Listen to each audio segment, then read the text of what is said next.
Praise the lord. దేవుని నామానికి మహిమ కలుగును గాక. ఈరోజు దేవుని వాగ్దానము, నీకు కీర్తి ఘనత పేరు కలుగునట్లు నిన్ను హెచ్చించుదును. ద్వితీయోపదేశకాండం 26వ అధ్యాయం 19వ వచనము. ఈ రోజుల్లో చాలామంది కోరుకునేది కీర్తి ఘనత పేరు కలగాలని, అందరిలో గుర్తింపు పొందాలని, హెచ్చింపబడాలని కోరుకుంటుంటారు. నీకు కీర్తి ఘనత పేరు కలగాలన్నా అది దేవుని చేతిలోనే ఉంది.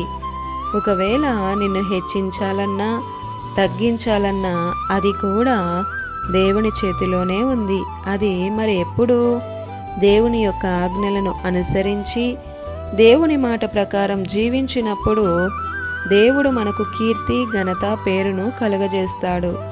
మనం బైబిల్లో చూస్తే దావీదు గొర్రెలను కాచే వ్యక్తిగా ఉన్నాడు, కానీ దేవుని మాట విన్నాడు. దావీదు గొర్రెలు కాచే వ్యక్తి కాస్త మహారాజుగా అయిపోయాడు.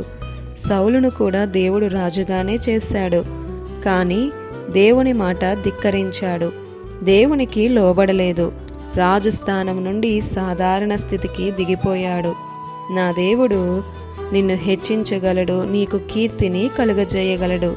కానీ ఎప్పుడైతే దేవుని మాటను ధిక్కరిస్తావో మరలా యథాస్థితికే వచ్చేస్తావు.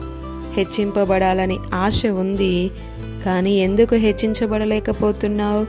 ఇకనైనా వాక్యానికి లోబడు.